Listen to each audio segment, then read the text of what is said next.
बहुत पुराने समय की बात है।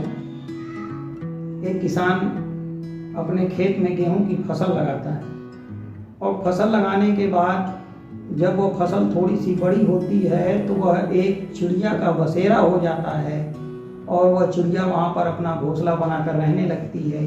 कुछ दिनों बाद समय जब बीतता है तो उस चिड़िया के अंडे होते हैं। उस अंडे से जो बच्चे निकलते हैं वो एक दिन का नज़ारा देखकर बहुत ही दुखी हो जाते हैं। वो नज़ारा ये था कि समय बीतते बीतते जब फसल पक चुकी थी, जब उसकी काटने की स्थिति आ गई थी, तो वह किसान अपने बच्चे के साथ उस खेत में आता है, जो कि यह बात कर रहा होता है कि अब फसल काटने का समय आ गया है, हम किसी को देखते हैं और उससे फसल कटवा लेते हैं।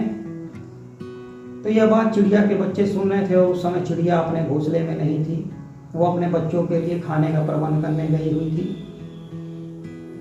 और जब किसान अपने बच्चे से यह बात करते हुए चला जाता है, कुछ देर बाद जब चिड़िया के बच्चों की माँ जब आती है तो बच्चे उदास रहते हैं, मायूस रहते हैं। माँ पूछती है कि अरे बच्चों क्या हुआ, आज क्यों उदास हो? बच्चे कहते हैं माँ आज किसान आया था और वह कह रहा था कि अब फसल काटने का समय हो गया है, फसल अब काट ली जाएगी तो माँ हम कहाँ रहेंगे, माँ हम कहाँ जाएंगे? उन छोटे बच्चों की माँ कहती है बच्चों घबराओ मत, अभी तो हमारे पास बहुत समय है। और ऐसा करते हुए फिर 2-4 दिन 10 दिन बीतते हैं। फिर किसान आता है अपने बच्चे के साथ, कहता है कि यार अभी तो कोई मिला नहीं, लेकिन मैं ढूंढ रहा हूँ, कोई ना कोई मिल जाएगा तो जल्द ही हम गेहूं की फसल को कटा लेंगे। और फिर जब चिड़िया घूम कर आती है तो उसके बच्चे अपनी माँ से वही दास्तान सुनाते हैं कि माँ अब तो फसल कट जाएगी, हम कहाँ जाएंगे? तो माँ कहती है कि घबराओ मत बेटा, अभी तो उसने फसल काटने की ठानी ही नहीं है, और जब उसको फसल काटने का जब उसका समय आ जाएगा, जब वो फसल काटने आएगा तब तक तुम लोग बड़े हो चुके होगे, तुम लोग उड़ने के लायक हो चुके होगे, मेरे बच्चों घबराओ मत।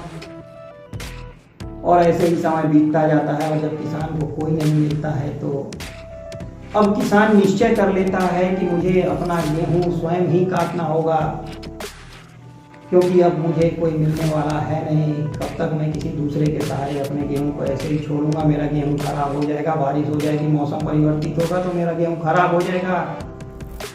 और यह सोचकर किसान और उसका बेटा जब एक दिन हंसिया लेकर खेत की तरफ आते हुए कि आज गेहूं की कटाई होगी, तब वह बच्चे घबराते हैं। तो उनकी बच्चों की चिड़िया कहती है, माँ कहती है कि बच्चों घबरा क्यों रहे हो, अब तो तुम लोग उड़ने लायक हो गए हो और अब उड़ने का समय आ गया है, क्योंकि इसने ठान लिया है कि आज मैं अपना काम करके रहूँगा। अब बच्चों चलते हैं यहाँ से। और यही कहते हुए वो चिड़िया जो है अपने बच्चों को लेके उस खेत से चली जाती है और किसान फसल काट लेता है। तो इस कहानी का साफ तात्पर्य यह है मेरे साथियों, मेरे भाइयों, मेरे दोस्तों, कि जब तक हम अपने काम को किसी और के माध्यम से सोचेंगे कि हो जाए तो वह नहीं हो सकता है। क्यों? क्योंकि अगर कोई दूसरा व्यक्ति आपके काम में आ गया है तो वह अपने हिसाब से उस काम को करने की कोशिश करेगा और आप अपने अंजाम तक, अपने फैसले तक नहीं पहुंच पाएंगे। इसलिए मैं आप सभी को ये कहना चाहता हूं कि आप वो किसान बने जो अपना फैसला स्वयं ले सकता है। आप अपनी ज़िंदगी का फैसला खुद ले सकते हैं मेरे दोस्तों। और मैं यही कहूँगा कि जब आपने अगर ठान लिया है तो आपको स्वयं ही करना होगा, किसी दूसरे का सहारा ना लेकर अपने काम में आगे बढ़ते रहिए। इसी के साथ जय हिंद। और जी हाँ, आप चैनल को सब्सक्राइब करना ना भूलें। मैं आशा करता हूँ कि आप सभी को यह वीडियो बहुत ही पसंद आया होगा। नमस्कार।